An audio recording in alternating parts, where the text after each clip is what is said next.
You're listening to the Fanboy Garage Podcast.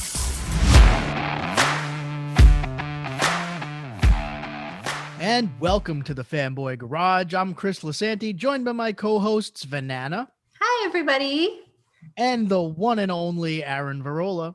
Yo, what's up, folks? You can see my face. Hi. Welcome to episode 118 of the Fanboy Garage. As always, it is a pleasure. It's a little different. We're doing something kind of crazy. We're recording our episode while recording it on Zoom, so you can see our friendly faces. But for those that are new, welcome to the show. For those that are joining us via video, welcome. You get to see these faces. And then for those that are just tuning in as per usual, well, it's just going to be a normal show. There's lots to talk about. So Zack Snyder starts to elaborate a little bit more on folks that he's bringing into his new cut of Justice League. We've got some quits for Quibi, or Quibi quits. Is that what it is? Quibi quits. Some other news related to the way that the Batman is shaping up production and a whole lot more. But let's get into Justice League, because that is a hot topic. Well, wait. Oh, wait. I'm sorry. I want to wish Aaron a very happy birthday. First of all, Thank you are amazing for getting on our weekly podcast. And it's your birthday. So happy birthday. And thank you for being with us tonight. Thank you. Yeah. I'm old as shit. So did you have a good day? I did. I just wanted to spend time with the family. Work has been a little nuts. So just low key, went to brunch, went to Target, did some shopping, carved some pumpkins, spent a lot of time with my kids. So it was a lot of fun. It was a good day. It was a good day. Now I get to, like, it's funny because my birthday, so my wife's birthday is in July, and that's when my daughter's birthday is. They're literally like 4 days apart from each other. And she's always gotten the short end of the stick because it's like, happy birthday. And now it's the baby's birthday, it's my daughter's birthday. And then our anniversary is after that. But now I get to feel the brunt of that because my son's birthday is Friday. So, oh, okay. Yeah. So it's like, okay, happy birthday, Daddy. Now when's Besito's birthday? Yeah. Okay. Very cute. It is what it is. Yeah. But thank you so much for the birthday wishes. You're welcome. Yeah.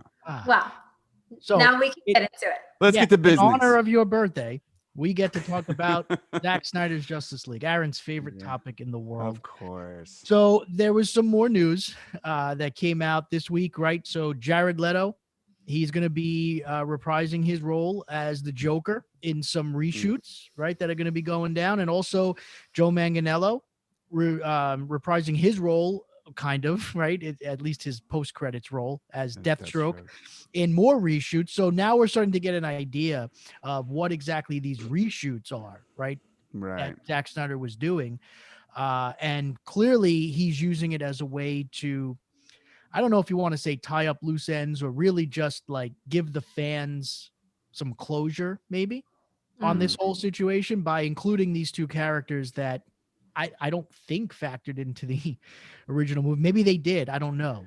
But I don't know. Okay. I think Aaron and I go ahead, Vanana. I think we're on the same page. I think they're adding. I don't think this was part of the original plan. I think he has 4 hours, right? Because it's going to be released, as 1 hour episodes. And I think while he's in the seat, while he's crafting this thing, he feels like he has some creative control. And I personally think they're adding to it. And that's why they're doing the reshoots. Because if it was just about the Snyder cut, which the original movement was supposed to be, he would have just edited whatever footage, they already had in the bag. They already had in the can.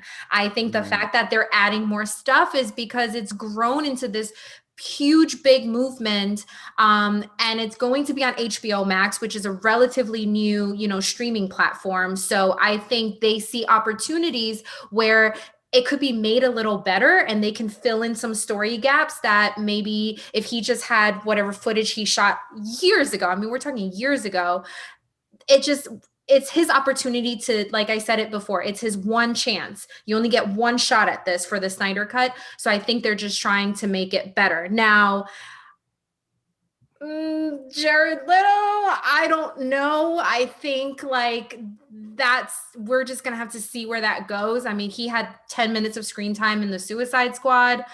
We really didn't get to see his Joker, so I think maybe he can redeem himself, but I'm hoping that it's not too saturated with too many characters, because then we're just going to get confused and everyone is not going to get like a really deep storyline, and then it might be the original Justice League all over again.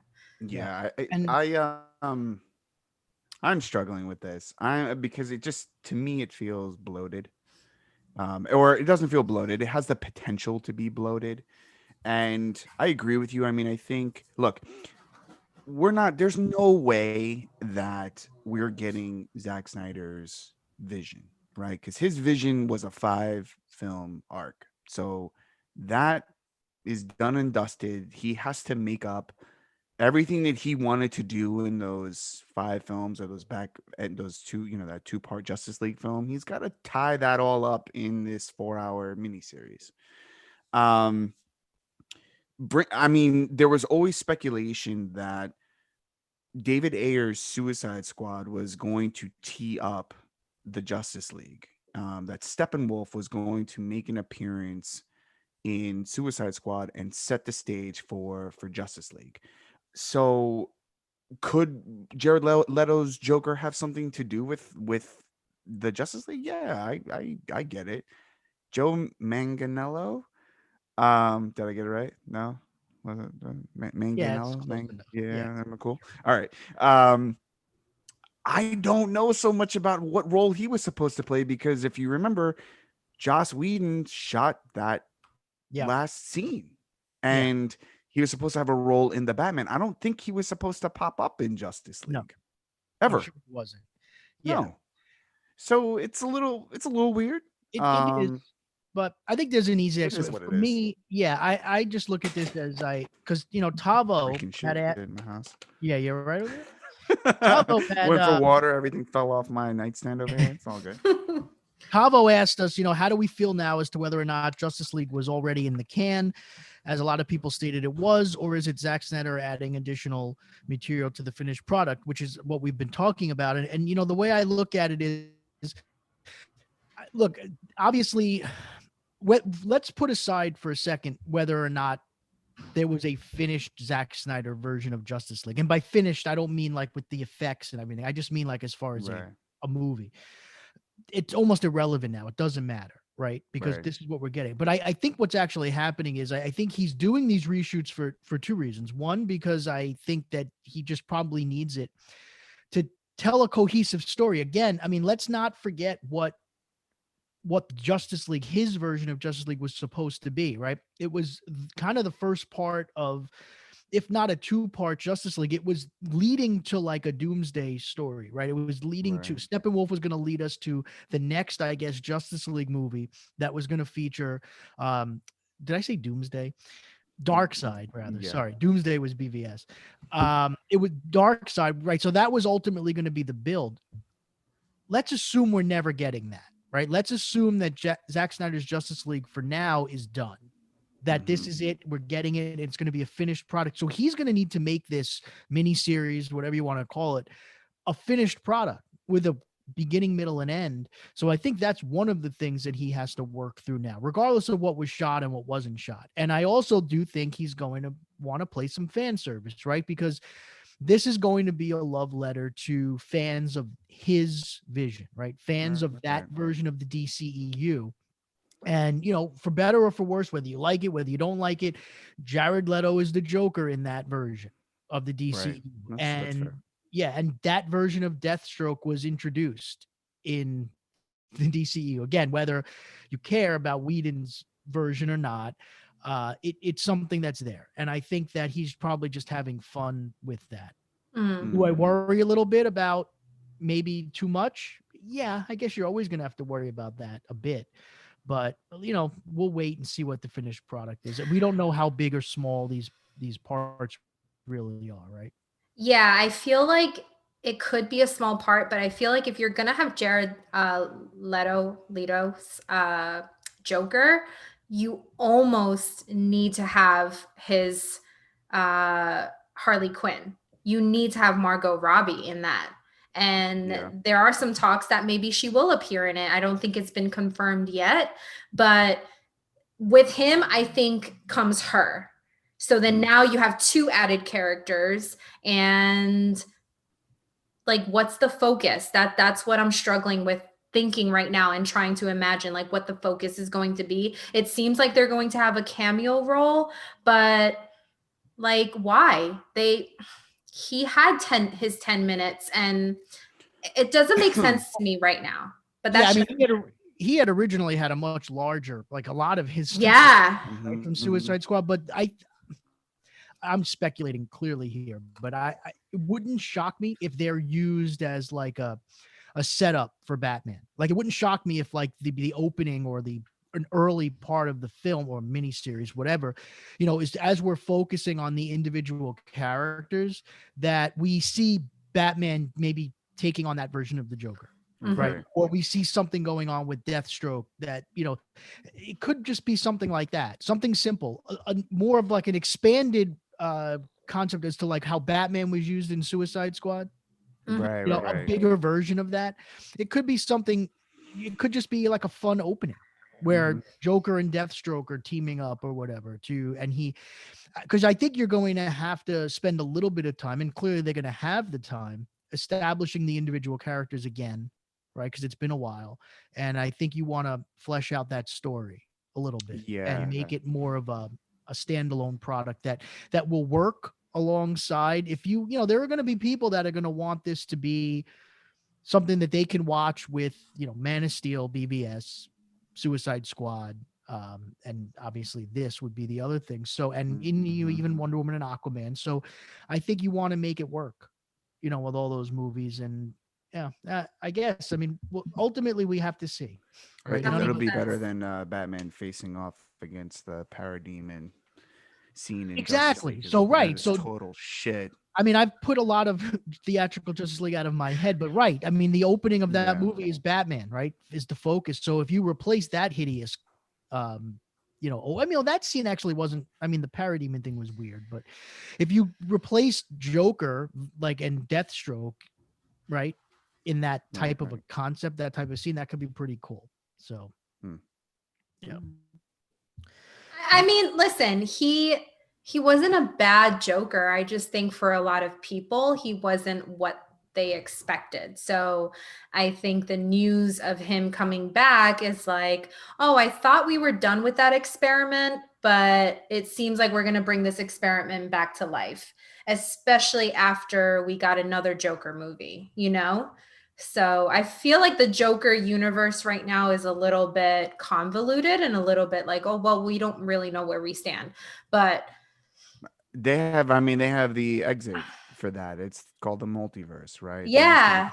To play that card and go, hey, this is the Batman here. And then you think about it too, when you now that they're bringing back Affleck for the Flash, it just opens up that world a little bit. So if it always creates a chance, it's like if they really do want to bring Affleck back as Batman to face off that Joker, well, all amends have been made with Jared Leto, who had apparently a shitty time realizing that most of his work had been cut. He had kind of had a falling out with the studio.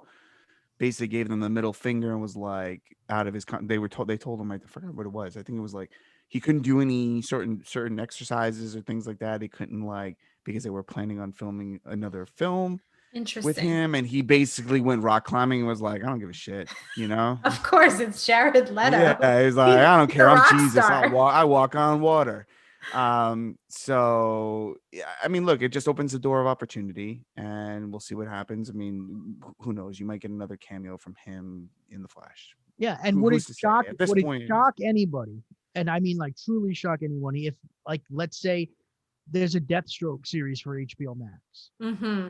I don't think that's a crazy thing to think of. So if that's something that could be in the pipeline, then you would have to give that character a little juice too, right? And again, I just completely made that up, but who knows these days, the way they're looking for content like that. To me, that's a character that's tailor-made for that. So, these types of things could all be possibilities. Don't forget the studio is very involved in this. You know, Right. especially because of the money that they're putting into. They put like $20 million into it. So Jeez.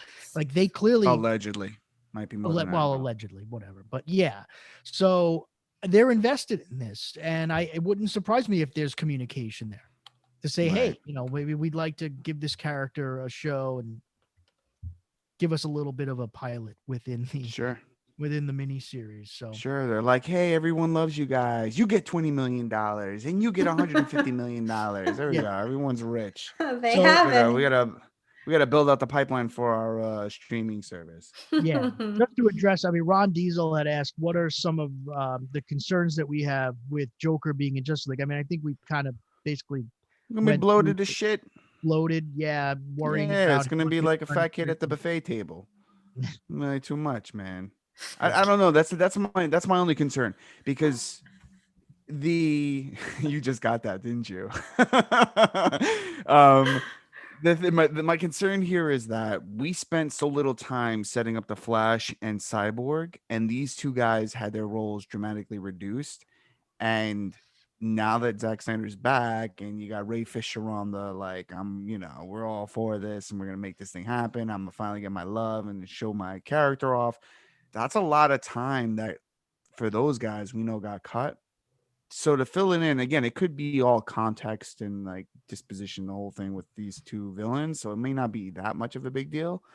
But I don't want it to diminish what those two heroes, who clearly had their roles again dramatically cut in the Whedon version, to get the short end of the stick. And I know that that's not going to be the case. I just think it's going to be a really thick film or series. And again, at the same time, he has to find a way to end each of his segments, right? So Yeah. who knows if that's how it all plays off. Maybe Superman just kills everybody and the villains and the heroes all unite to face off against Superman in the first half of this thing. I don't know. No, Who well, knows?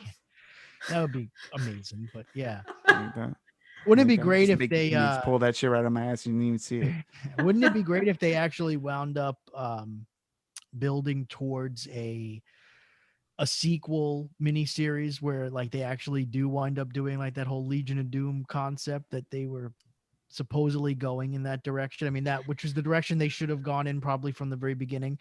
Yeah. I don't know. I guess it's really all going to depend on how well this does, right? You For know, HBO Right. Max. That's a really good point, because the fact that they've broken it up into kind of like a mini series format kind of maybe suggests that there is something more afterwards. I personally don't think this is going to be like a one-time done. Yeah. You guys wanted to see, Zack Snyder cut. We're just going to give it to you one time. I think they're definitely going to build on it, and they're definitely going to lay seeds in his version to kind of maybe spin off and do other programming, because HBO Max is new.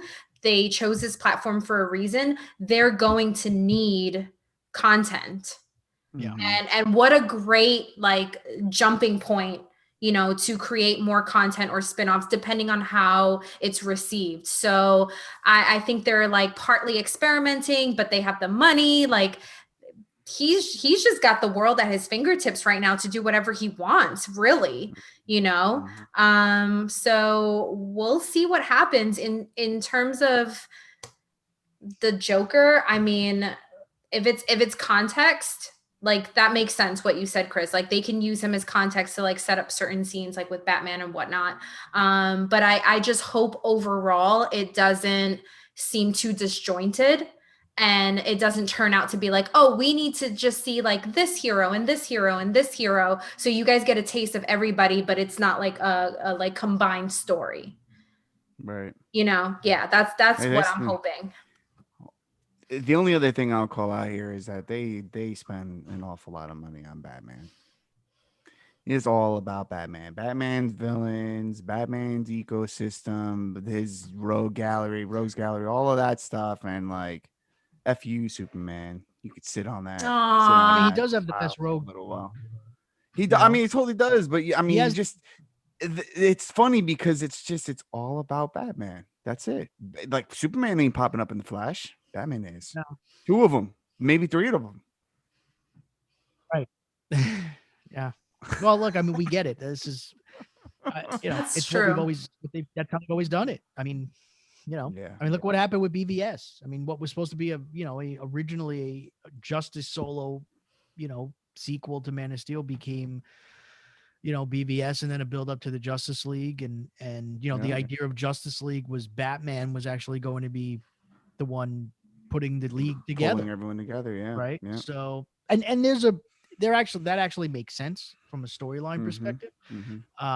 But yeah, I mean, they love their Batman. I get it. He makes them a lot of money. So yes, he does. and I'm not gonna complain because that's my guy. So anyway, Sure.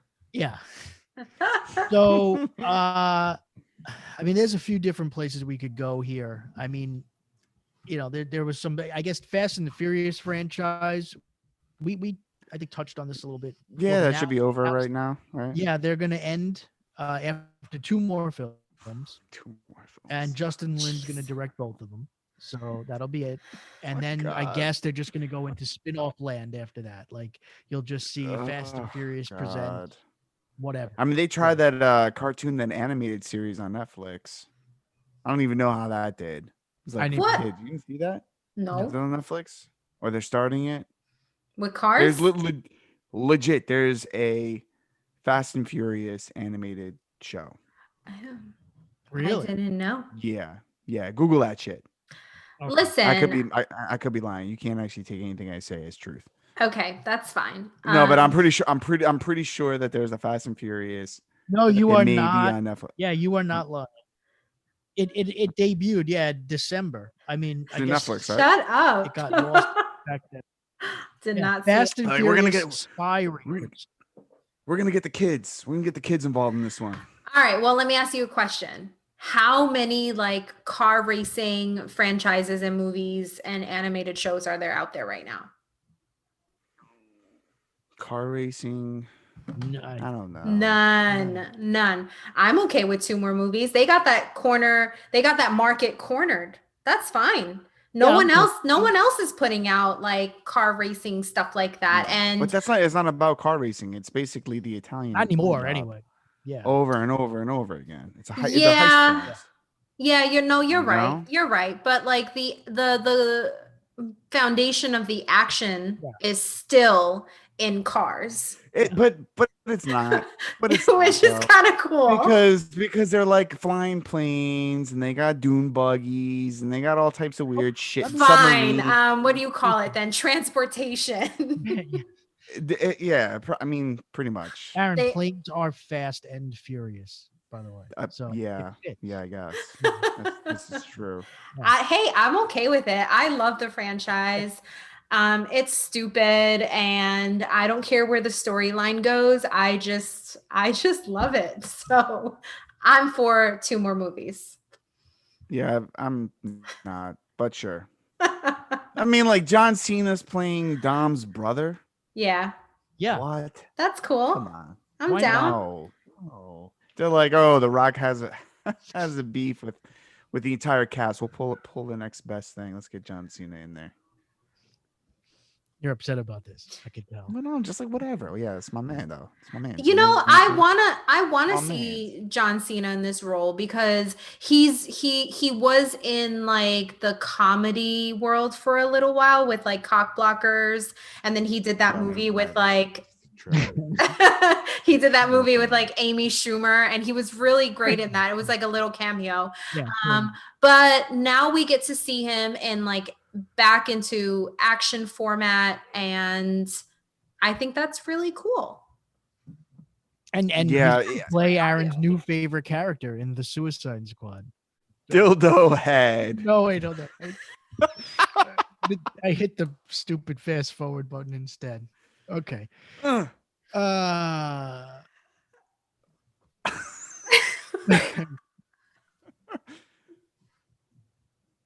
Dildo head, my favorite. I mean, yeah, dildo head. Love John Cena as dildo head. Yeah, I love how you're asking if the name you made up is the correct name. Yeah, no, I forgot. I thought it was dildo face for a second, but that just didn't make sense. Dildo head. You have to write these notes down. Yeah. No, it's the Peacemaker. sure. I don't know. He's, I'm like, does that guy even have a comic book? He probably wants does. the same career as The Rock. There is nothing wrong with that. And Sure. he's getting there. He's getting there. Sure. No, he's not. Let's be real. Yes, No, he he's not. is. No, he's not. Do me a favor, and Tejas. Try to find yourself a bottle of Terramana. Oh, it's so good. I can't wait until Sober October Isn't it is hard over. to find that? Isn't it hard to find that shit? Not here. Oh, what? I hear in New York. it's It's really hard. Yeah, not here. It is hard. But I'm like, Chris, have you gotten almost in yourself a bottle? Mexico. I don't. I am no, I don't partake anymore. But sure. Oh, okay. Well, when you start to, But I will. Monterey- I will say this. I do believe that John Cena's tequila will be better when it comes out. Yeah, along with Ryan Reynolds' gin, And I already know what the bottle's going to be shaped like. So that's going to be like a sweet. dildo. No. Yeah. Oh, look at that! It's like a little Oh disappearing no. trick. His bottle would be like 5 fingers. Oh my god! And you got to uncap each one of And them. then like you pour it out of You pour the it out thumb. like that. And Yeah. you go like Maybe this. Maybe No, you have to And then shake you go it. like that with the bottle. Oh my god, we are a mess. Look at That's this on great. video and all that too. free marketing advice for John I Cena. know. So funny. Oh my goodness. All right. So It is what? a I mean, mess. all right. So I guess that's the end of that Fast and the Furious conversation. Sure. I'm down. That went off the rails quickly. So yeah, I mean, let's talk about something that clearly went off the rails, and that's Quibi. Ironically, Quibi was something that you and I, Aaron, found out about here on this show, right?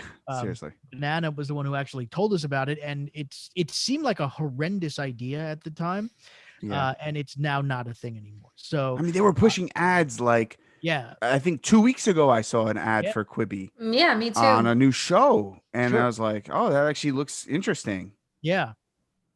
You know what's $1.75 billion for that, and it's already shut. Say that again. 1 point what? $1.75 billion they spent on that. Flushed. Not spent, Yeah. flushed. done.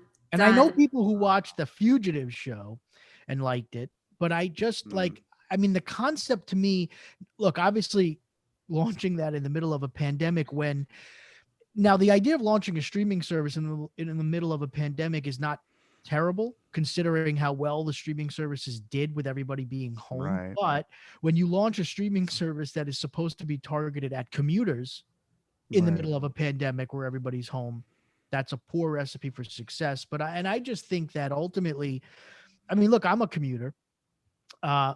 I don't need to watch something that's 15 minutes long. I don't know whose commute is 15 minutes. I wish my commute was 15 minutes. Right.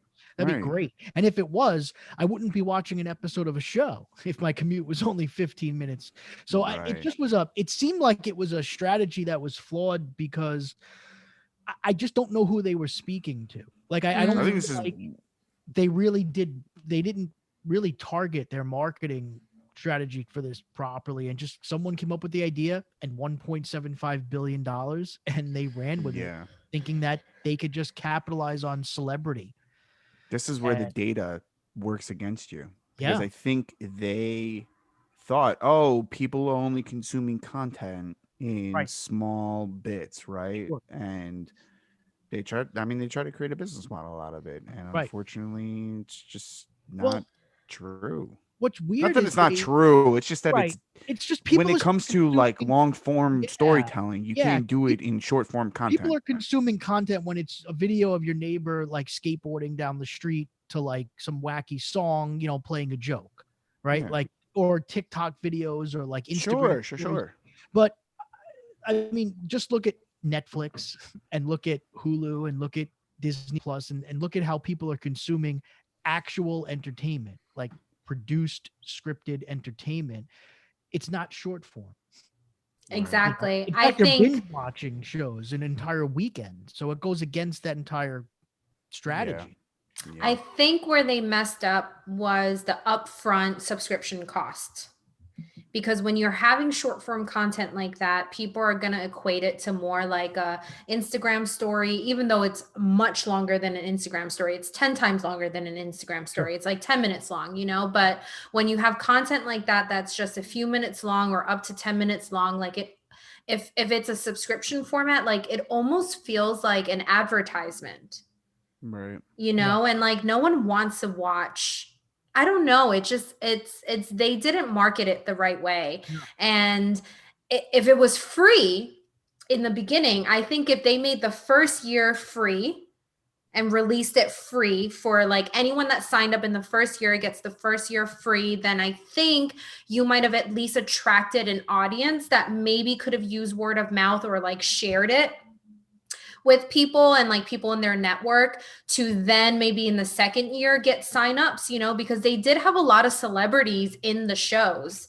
And I think that was the second thing that was wrong with Quibi, was that it wasn't geared towards to independent content creators. There are so many like short form content creators out there. I know my friend tried to pitch her show to Quibi, but like she doesn't have anyone famous in like her freaking arsenal. Like it's only her, you know, but I think if they created like, if it was more like an indie movement, you know, like let's showcase like these like short form stories that are like really well created, but something you can't put on Instagram, something you can't put on Twitter, something that film festivals are not accepting right now because the pandemic has canceled all of these film festivals, but you have Quibi to kind of like maybe showcase your content. And there's so many people that are making like 10-minute, 14-minute short films, because I know my first short film I made, I thought it was going to be 30 minutes long.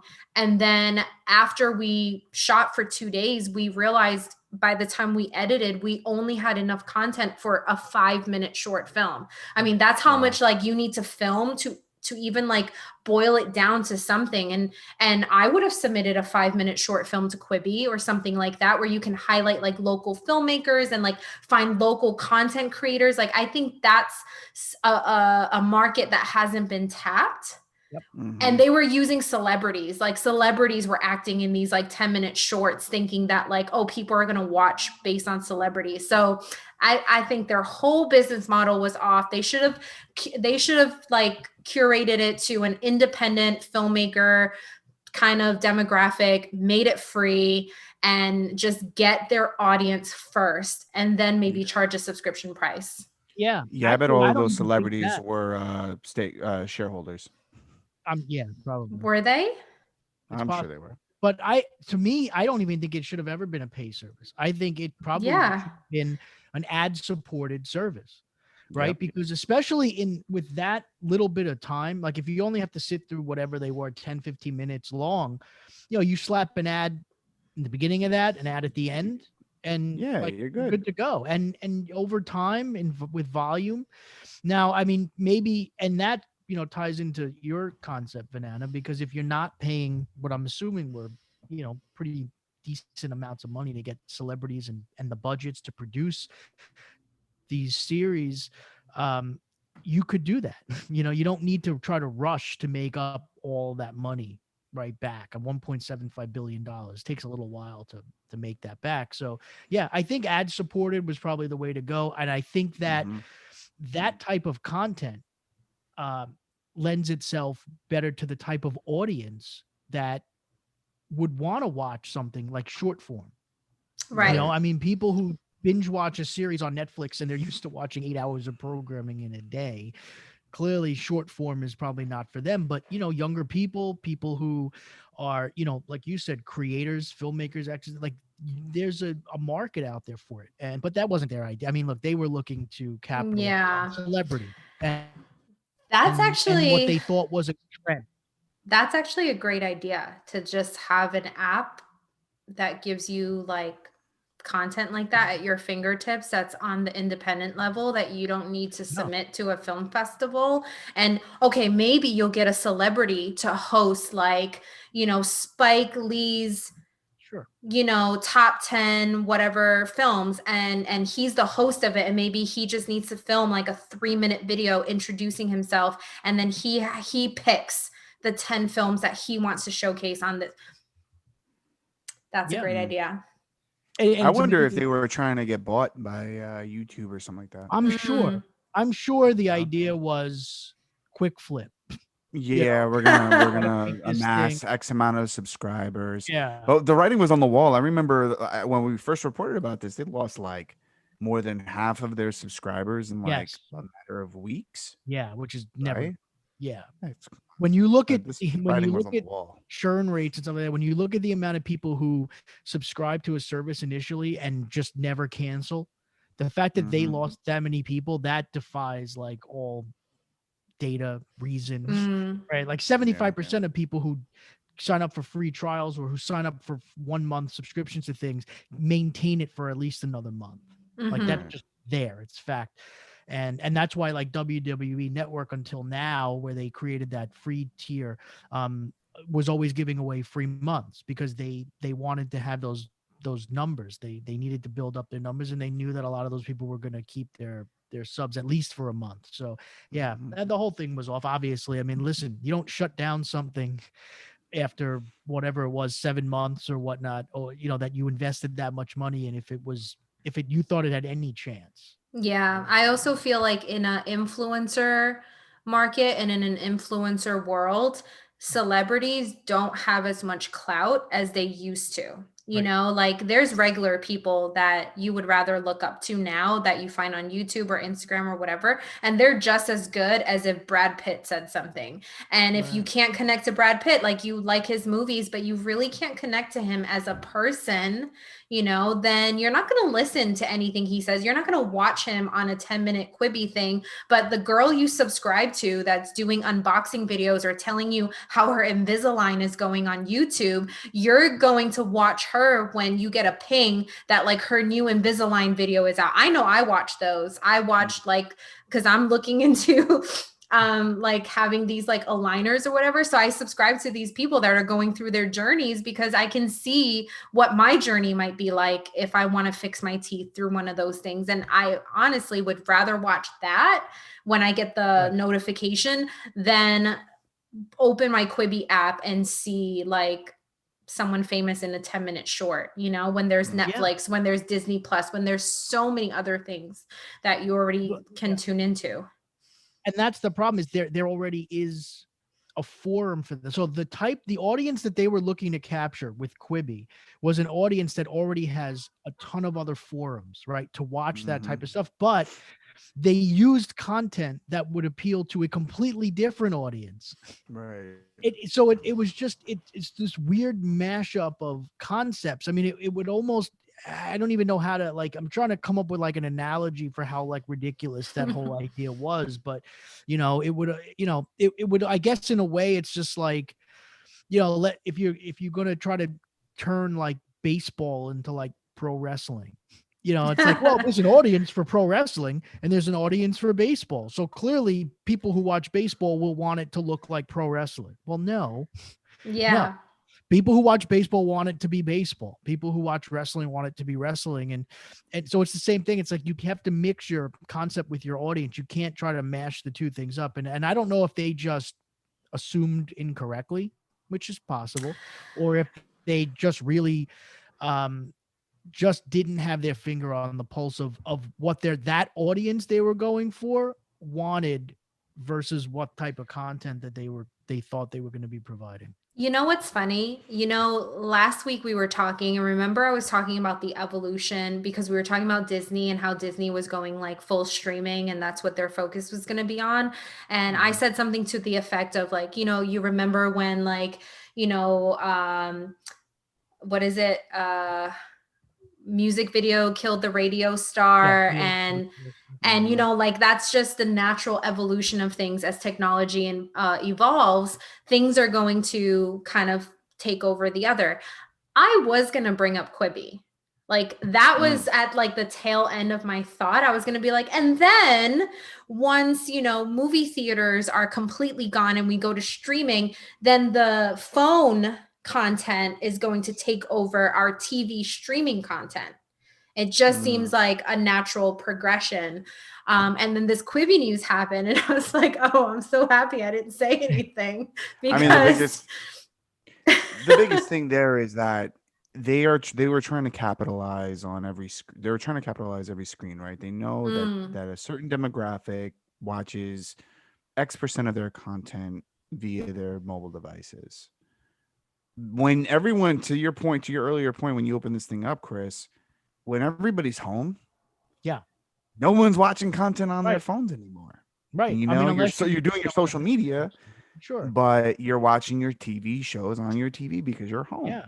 Right. So that's gonna kill it there. And then at the same time, you can't get out of that because I think this pandemic has shifted again, refocused the importance of family time and being with people and sitting down and relaxing and kind of like spending time escaping and going into either a TV show or a movie. And that's not going to change when people go back to work, I don't think. I think people are No, going to miss probably not. that. Well, And especially now that they become more accustomed to watching Netflix and Hulu, like, right. you know what I mean? Like that and Disney Plus. I mean, that's going to be their entertainment now. Yeah. Yeah. So Quibi, maybe if we were all robots again and kind of going back to just sticking with your mobile devices, it would be a thing. But I would even challenge that idea because families cannot share time together with everyone stuck to their phone, regardless of how much that's probably the reality where people at the dinner table watching whatever, but you can't share a 15-minute show. Yeah. Right. And unless it's at the water cooler. the last thing I will say is the name sucks. Like, what does Quibi mean? And it doesn't grab anyone's attention, where if you didn't know what it was, you would download it. Like, overall, whoever came up with concept, name, business model, it didn't work. And that's why it failed. QU words for some reason in my mind just don't feel good. Yeah. I don't know why you're that is. quibbing with someone, like that doesn't. Wait, really? Were they trying to make it a verb? Yeah, I don't know. Oh, really? Like I don't know. I don't even know. I don't know. When I think of like quib. Yeah. I mean, and the thing is, there are is that a Scrabble word? There are short shows, right? Like shows like on Adult Swim that are like, they're like, if you actually factor in like the commercials and stuff, they're 15-minute blocks, but they're like 11 minutes of content or 12 minutes of content. I remember those. Yeah. But again, like you bundle them all together. Like people don't usually sit and watch one episode of Robot Chicken or whatever, or one episode of like something that's short. Like you tend to watch like a block because they air it in blocks that usually can go like a half hour, or even like an hour. So you'll get like 2 or 4 episodes bundled together, and people don't even realize in some cases that they're watching like 2 or 4 individual episodes, right? Right. That's why they put them together in blocks. Like they don't usually just have like so it's not crazy, but again, that's also a very niche, very specific audience, right? The people that watch those types of shit, that watch Adult Swim. So even that, the concept was it was too niche. And when you're going to do that, $1.75 billion for niche that's a hefty price tag. So hasta la vista, Quibi. Yeah. I wonder who invested. It's David Katzenberg. Yeah, he can lose money. It's all right. Yeah, he's fine. Yeah, he's filthy rich. He's like Scrooge McDuck. Sure. Speaking of Disney Plus and streaming and all that fun stuff, I know Aaron's very excited to know that there's going to be a Willow sequel series coming to Disney. Oh God! What do you mean? Oh God! I don't know. I had never seen it. What are you putting on your shoes? What are you doing over there? What are you doing over there? I'm watching you now. I'm on you like right on rice. I have to plug in my computer. What are you doing now? Guys, this is the first time. Your stockings. What's going on? Hold on, I'll be right back. I gotta plug in my computer because I don't want it to die. Yeah, that'd be great. And it's going to. Okay, Willow came out in 1988, and I was only 2 years old. So what's the problem? What's the problem? Well, I've never seen it. Oh my God. It's on Disney Plus. Okay. Yeah. You should So watch that. You should watch it before you watch the sequel series, which you're clearly going to watch. And So, she's Aaron, done. Yeah. So tell us. So I mean, are you actually excited about this, or like you have to I'm, prepare it you to- know, I get into the mixed feelings for stuff like this because, to Vanana's point, 1988, 89, Something like I right? think it was 88. It was like a while ago.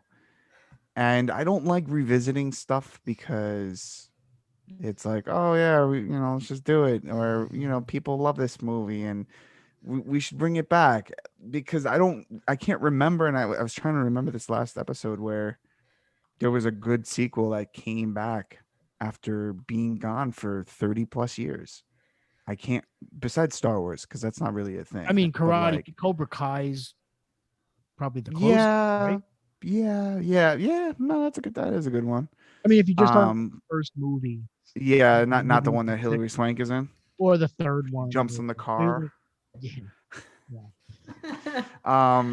But yeah, I don't know where they go with that. With the story, and I know that Warwick Davis obviously is coming back playing the titular character and is producing it. Yep. Yeah, I'm okay with it. I want to see a little bit of how it goes and what the story is. I don't know.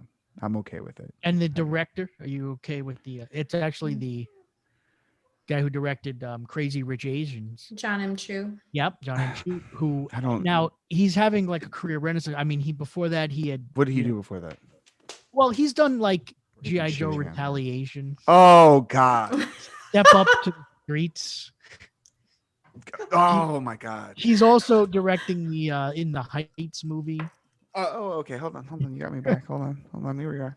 I actually really That's want cool. to see that. Which Yeah. the In the Heights movie? Yeah.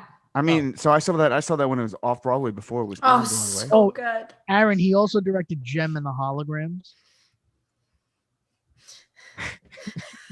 We lost him again. He's gone. Oh, so you know what? Aaron takes back everything he said I'm earlier. sorry. He is no Please, longer- dude. Please don't touch Willow. Please, sir. Please leave my childhood alone. You never know. Please. He could surprise you. Please. I mean, this is like an eclectic guy, right? I mean, he does trash and he does good things, I guess, right? Well, Like, yeah. I mean, listen, it happens. oh gosh. No, this is not a good thing. Oh, you know what's a good? Okay, here's a great example of what I was talking about. Okay. The Dark Crystal. Right. That was great. That was phenomenal. They brought And back I'm assuming the Henson crew.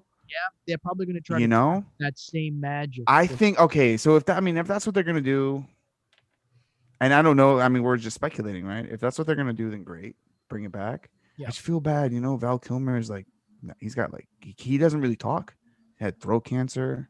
Right. He like grumbles and stuff like that. Like you can't bring him back, and he was such a tour de force in that film.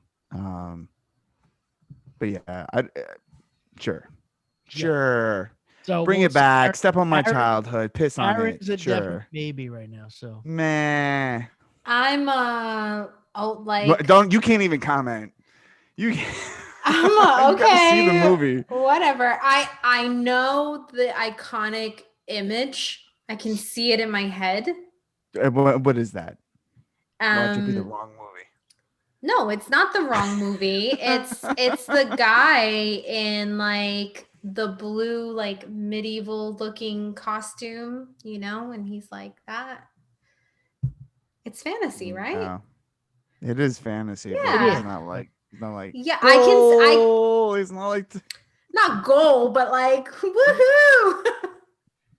No. All right. Well, for our listeners who cannot see us on video, we are getting pretty animated. yeah. Yes, we So are. okay. Yeah.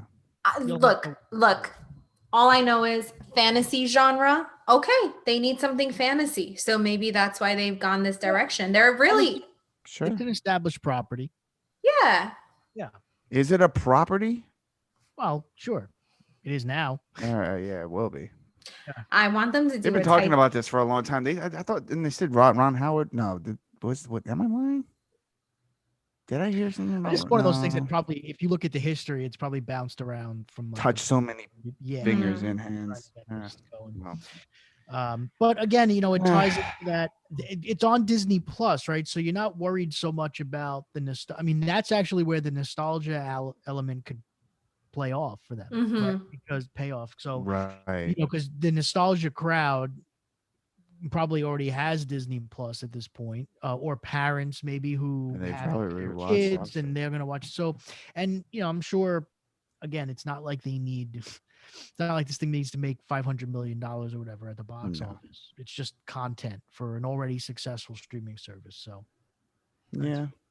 Yep. yeah. We'll see. So speaking of the lockdowns and watching stuff and how we watched it, Sean Geek Podcast, right, asked, what movie or show really blew your socks off this year that you likely wouldn't have watched at all in a COVID-less world?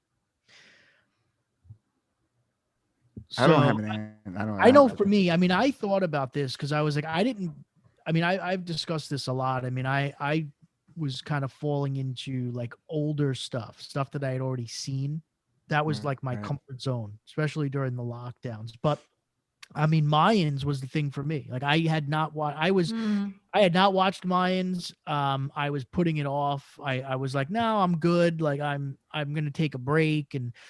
But because there was just such little on at the time, I decided to give it a shot and fell in love with it. So obviously that would be the one, like at least TV show that I watched that I wouldn't have probably had the lockdowns not happen and I had a lot more time to actually watch content. I don't know about movies. I mean, I didn't really watch a lot of, there weren't movies coming out. Oh, well, I guess Aquaman. I mean, I rewatched you Aquaman did and that, didn't actually you? really enjoyed it a lot more than I did the first time. I don't know that it blew me away. I did like it a lot.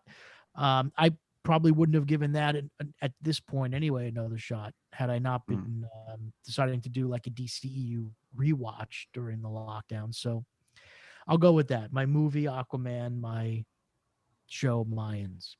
That's true. That was such a good question because I feel like I have watched more stuff during this lockdown, during this pandemic, than I have in 2 years. Like, I was so busy with work, and we talked about this a little bit last year. I was so busy with work and, acting and juggling all this other stuff that I never watched anything. And I always felt like, how can I be an actor if I'm not watching what other actors and what other people are making like that year, And it was always a goal of mine, for example, to watch all of the Oscar Best Picture films before the award show. That was always a goal. I never hit it, ever.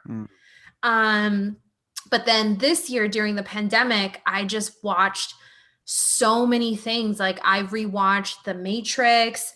We watched like old movies. Like I just watched Analyze This the other night. And like my boyfriend and I have just been choosing a lot of things to like rewatch, kind of like what Chris said, like going back to old stuff and what we were talking about last week, like that 90s nostalgia of like, we just want to watch these movies that like we grew up with. But I think for me, the one show, and you guys probably will know what I'm going to say, is Sons of Anarchy. And then Mayans on top of that, because Sons of Anarchy was 7 seasons and it took me, I think, 2 months to watch. Yeah. From when we talked about it, I think I started in July and I think I finished in September. So Sons of Anarchy was a big one that I don't think I would have been able to tackle if I had a regular work schedule. I mean, like the episodes were so heavy, you can't binge like 4 episodes at once because you want to shoot yourself. Yeah. Gotta clean that soul. You got to clean your soul. So I was watching like 1 or 2 a night. So that's why it took me 2 months. And then right afterwards, we went into Mayans. And I feel like I like Mayans even better. And I'm just so happy that I did pick up Sons of Anarchy because it made me understand Mayans like seamlessly, and I loved everything they brought into it. And I think one of the other shows that I've been wanting to watch that I've never seen, which is maybe on the same page as Sons of Anarchy, is Breaking Bad. I've never seen Boy. Breaking Bad, and I Yeah, think that's like it's my kind of on the favorite. same page. My all-time And favorite TV show. yeah, so I think somewhere down the line that's next, but I would have to say to Sean's question, which is such a great question, is Sons of Anarchy, and then Mayans like tacked on right after that because it's in the same world. Mm. I don't know exactly what I don't even remember, to be Trolls. honest with you. I can tell you all the stuff that I didn't want to watch that I had to watch anyways, like Onward 50 freaking times plus that. Yeah, no, I mean that has been the story of my life. I got caught watching things with my daughter, who went from Onward to Transylvania 3 to, gosh, I don't know, now the Adams Family to Trolls. I did watch Trolls World Tour like 5 times already. Um, gosh, what else is she watching? She watches this horrible TV show called Carl. It's like a Brazilian, it's like a good food show. So it's like this little kid named Carl. Carlos, I think. No. The Carl is, I don't even know who Carl is. Carl is basically this like pear-headed Oh, superhero. of course. And Carlos goes to eat some French fries, and Carl comes, the pear-headed superhero, and is like, no, no, no. And then he does battle with like the French fries. And there are like 15 minutes or 10-minute show, like, clips, and she will just boom boom one after the other, and I just remember hearing, oh, Carl, over and over and over again, and being like, oh god, shoot me now, please. I cannot. So it became a thing where she could only watch that in the playroom. Would tell her, no, that doesn't go on the main TV. If you want to watch that, you go to the playroom, you disappear for a little bit and go to sleep. Leave us alone. I don't want to see Carl. Um, I would say I watched a lot of stuff on Disney Plus that I wouldn't have gotten into, like the one day shoots. I don't know if they do like a day in the life of like someone who works for Disney, real quick 15-minute things. Those are cool. And then they had this really cool props show on Disney Plus. They had That's a a good guy looking one. for old props. So I was really like kind of immersing all of the short and the original content on Disney Plus Yeah. quite a bit. I didn't watch anything serious, which is odd. Although not I didn't really. I, I Think didn't I about didn't it. get into anything Yeah. like that. Hmm. I mean, Um one thing I did was I discovered, and not that I didn't know about this stuff already, but because I did, but I just never really focused a lot of attention on it. Is I discovered the beauty and the power of free streaming services like Pluto TV mhm. Yes. and Stir, and even the Roku channel, which has a live element to it now. Especially Pluto TV, because now it's owned by Viacom CBS. So they have a Mm, lot of great curated. They have like 250 channels now, and they have a channel dedicated to Star Trek. They have a channel dedicated to Doctor Who. They have a Three's Company channel, which is like a dream for me. They have an Adams Family mhm. channel. Right now, I'm actually on the TV as we record this. Is the Classic TV channel, which is airing an episode of Red Dwarf, which is amazing. So, and there's just a lot of like they We have, talked about this before. yeah, they have MTV Red Dwarf. stuff. They We have talked like about it. CMT stuff. They have like old, like, so they have like these channels like Logo and stuff like that that have like they air like the best of like their original shows. And then they have Mhm. like, TV Land sitcoms and stuff like that. So like there's something for this news channels, actual live news channels, live sports channels. Um, and it's all free. It's ad supported, but they don't really beat you over the head with ads. I mean, they run the ads similar in similar spots to where you would run like commercials if the episode was airing on TV, just less of them. Mm. So Pluto TV is the best of them. Stir is a service that Sinclair Broadcasting runs. It's very similar to Pluto, except it's more. They do have some of the similar channels, but they do have like different types of specialized channels. And then Roku channel, which I think you can get now even if you don't have a Roku. I think it's on some smart TVs and stuff like that. Oh, They built a live channel guide into their channel, which used to just be purely on demand, which now airs a lot of the same, like a lot of that programming in a live format with a guide and everything. So it replicates the traditional television viewership experience. And they also have on-demand content on all three services as well. All free, all ad supported. To me, like I spend most of my time now watching those services and YouTube. wow. So it's like, unless there's something specific that I'm watching on like Netflix or Amazon Prime or whatever, I'm basically my flip through viewing now instead of TV, like even my Sling TV, which I'm probably going to be getting rid of soon. It's mainly those services. And I love it because you get all this curated content that's just specific to things that you may, you love, and there's so much of it. So that was the one thing that I really kind of rediscovered the power of during the lockdowns. Cool. On that journey soon. I'm cutting the cord. Yeah. Officially. To what? Officially. To cable. Not doing that shit Oh anymore. yeah. No, I have You Sling decided- actually. Yeah, I do too still. But have you decided where you're going with that?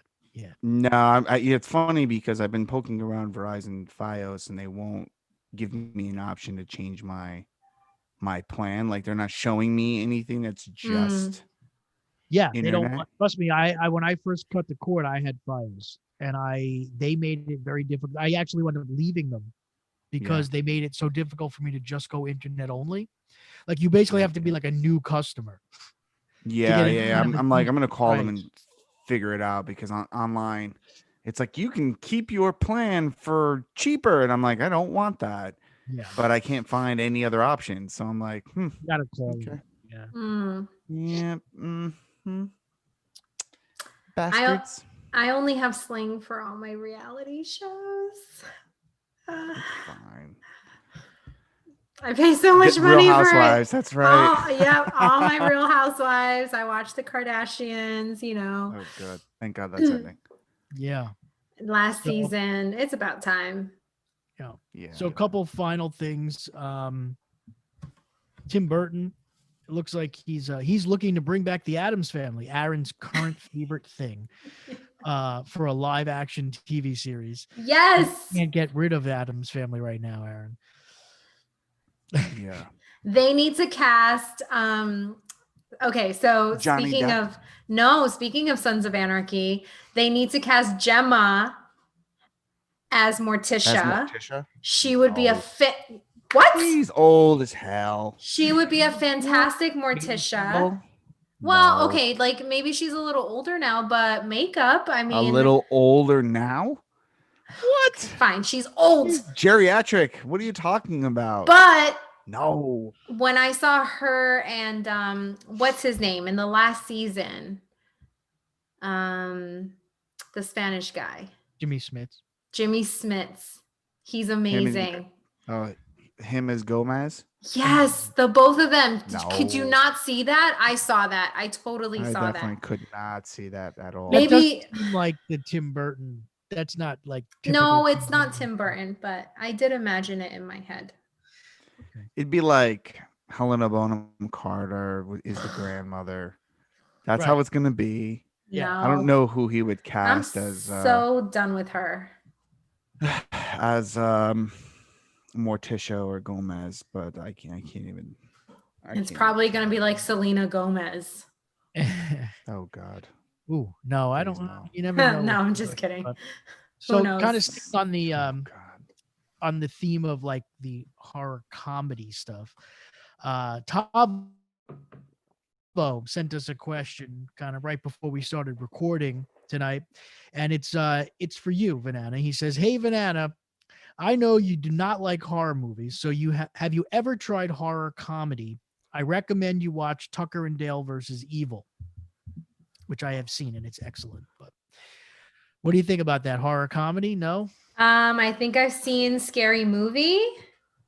like a long time ago, Okay. but I'm not down with horror, period. So if you're making fun of horror, like there's still some scenes that I'm going to be scared of. Like I think, oh my God. Okay, so in Scary Movie, was there a scene where Halle Berry was like running into the bathroom and she gets like stabbed in the ear? I That's don't in think I've ever Scream. seen Scary Movie. That's in Scream. Oh, that's in Scream. Oh, it's okay. Yeah, and it was Jada Pinkett. Jada Pinkett, but she's Jada Pinkett. But- it's not. It's her boyfriend that gets stabbed in the ear. Jada Pinkett gets stabbed in the theater because the killer is sitting next to her. And she doesn't realize. Right. Was that But- Scream or was That that was- Scary but Movie? but in Scary Movie, Yeah.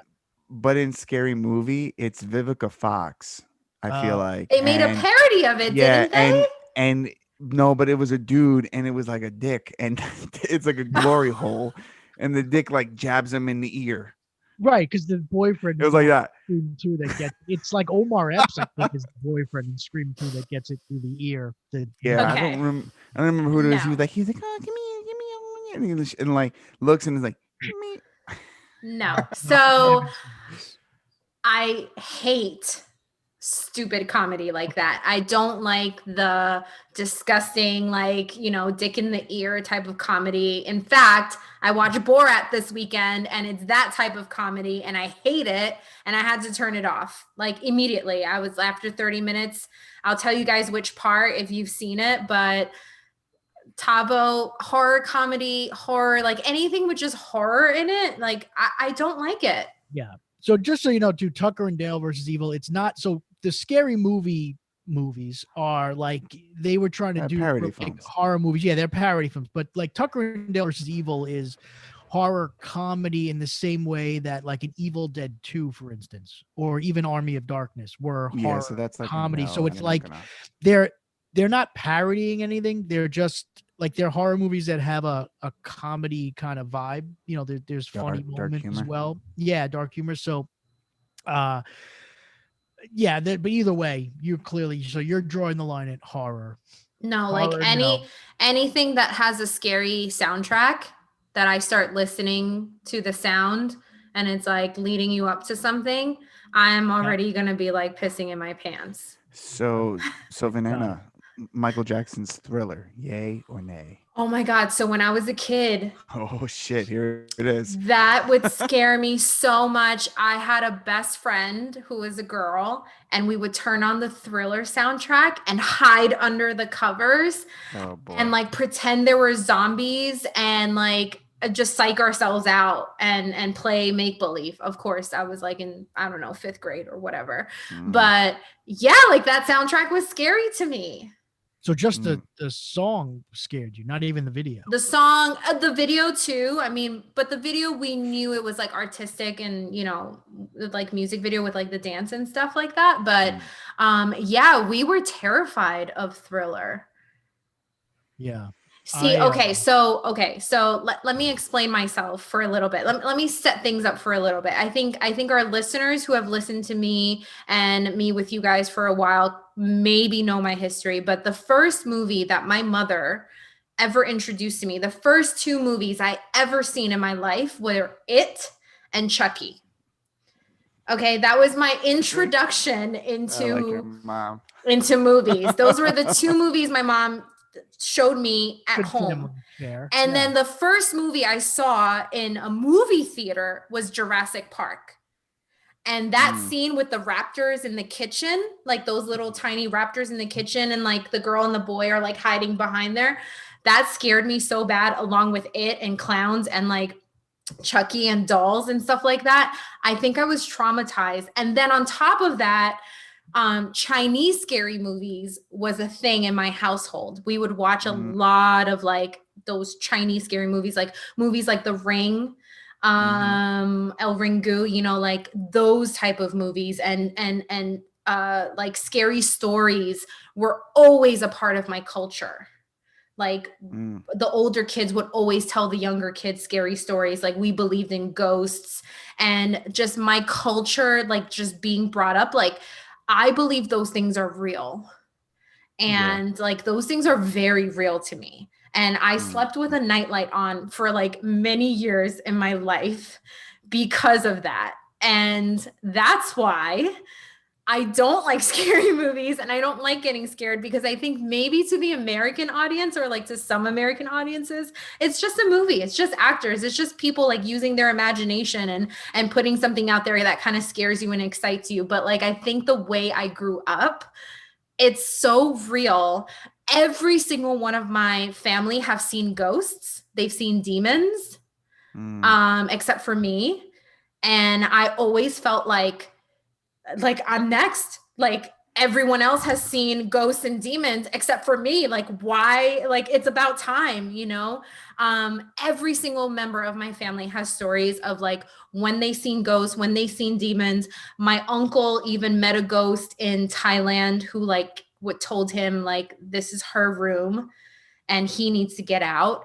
And he told her like, well, I already paid for the room, so I'm not getting out. My uncle's gay, so he has like an attitude, you know? And he's like, I'm not getting out.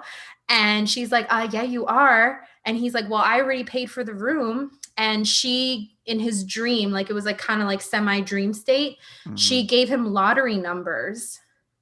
He told his sister to buy the lottery numbers the next day. That was her way of paying him back. And he won exactly the amount that he paid for in his room. Oh boy. So like my family has stories like that. Like that's how I grew up. Like this stuff is real. It's like real to us. And it's like, you don't want to mess around with that. And I know a lot of people that have ghosts follow them around from like house to house because of certain things, not praying to certain gods. So Tavo, like scary movies, just, I don't like to be in that headspace. I just don't like it. The real shit. I don't like it. I just feel like it's bad juju and I just like don't like it. I get you. It was funny. I like to tempt fate sometimes. Like I like to go see scary movies, and I'm not really a person to go see them in the theater because I don't like coming back with that shit. Because my brain starts to go, and I think one of the things I talked about films, like I can't watch them. I've watched them and I don't want to take them any further than I've watched them, because when I saw the first film, I had no idea that the stories were based on two real people that I actually met. And so these people, I forgot the last name of these people Chris, you remember? The Conjuring people. Yeah, I forget. I forgot what their names are, but anyways, so the movie kind of starts with them going to a high school and like talking about how demons exist and there's a consistent battle between good and evil, and it was the same speech they gave in my high school that I met them. It was man, their names are like at the tip of my tongue. Lorraine something. Anyways, so when I found out that the Warrens, Ed and Lorraine Warren. Thank you. Yeah. That this movie franchise was based on those two people, like anything I was gonna watch was like legit. I was like, it's real. This stuff happens. I saw the Paranormal Activity, and shout out to Ron Diesel, who I saw this weekend, was watching that. I commented why. Seriously, why would you do this to yourself, man? I didn't sleep for 3 nights after seeing that first film. Okay. I had to turn the light on. Why? Like, why light on. would you Really? want? Yeah, why would you want to Oh, watch dude, something I'm not that? even lying to you. Like, oh man, like I can't see it anymore. I don't even want to hear it. I don't want to hear the sound effect that they use for when shit goes down in the house. I'm watching The Haunting of Bly Manor now, and shit just got real, like on the show, and I'm like, I gotta go to sleep tonight. Great, it's awesome. It's awesome. Be like rolled up, tucked under, holding my wife. Oh, scared. No, that shit messed me up too. But like stuff like that stuff doesn't mess me up. No, it's just a clown. Well, I mean, clowns are creepy. But kick them in the face. Like, but it's the evil energy. I don't know that I would want it to be. But it's an alien. I don't know that I'd want it to be my first movie though. True. You know, yeah, no, definitely not. That was my first movie. Then it was Chucky. Was it? Do you know? Do you remember? Which Chucky? Yeah, was it the first child? The first Child's Play. Yep.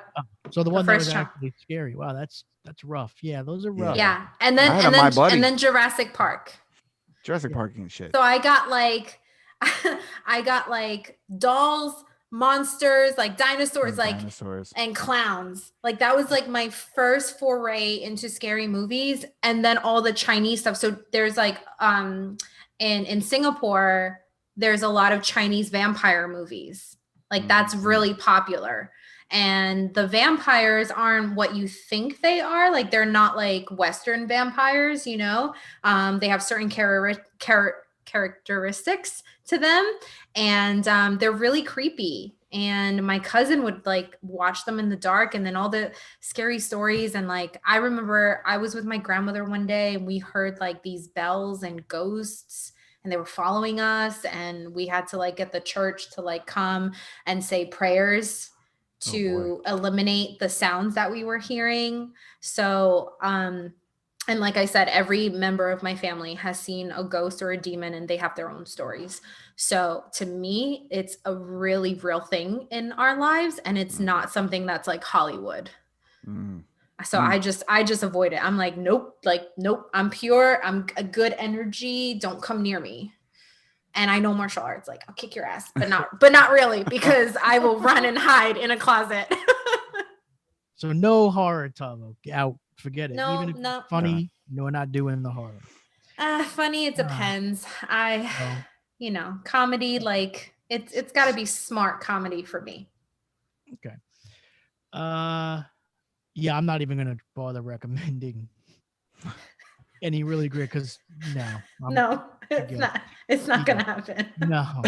Plus, yeah, it'll not end well. So, all right, I guess that's it, right? We don't really have much else to wrap it up. Cover. Yeah. We're gonna wrap it up. Of course, you can go to thefanboygarage.com and you can check out our episode archive, our merch store. Get yourself a Sith. Yeah, there you go. For those of you watching on video, Aaron's showing off the new logo hoodie. You can still get a Sith shirt or hoodie or whatever for now. So maybe stock up on your winter apparel with the Sith design on it while it lasts before Disney pulls it.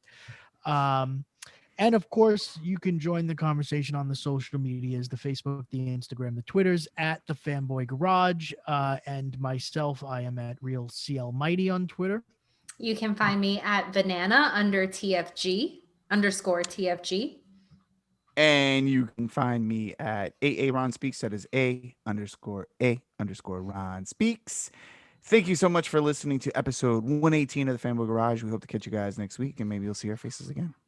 Yay! Bye. Hang on, guys. I'm gonna take a picture.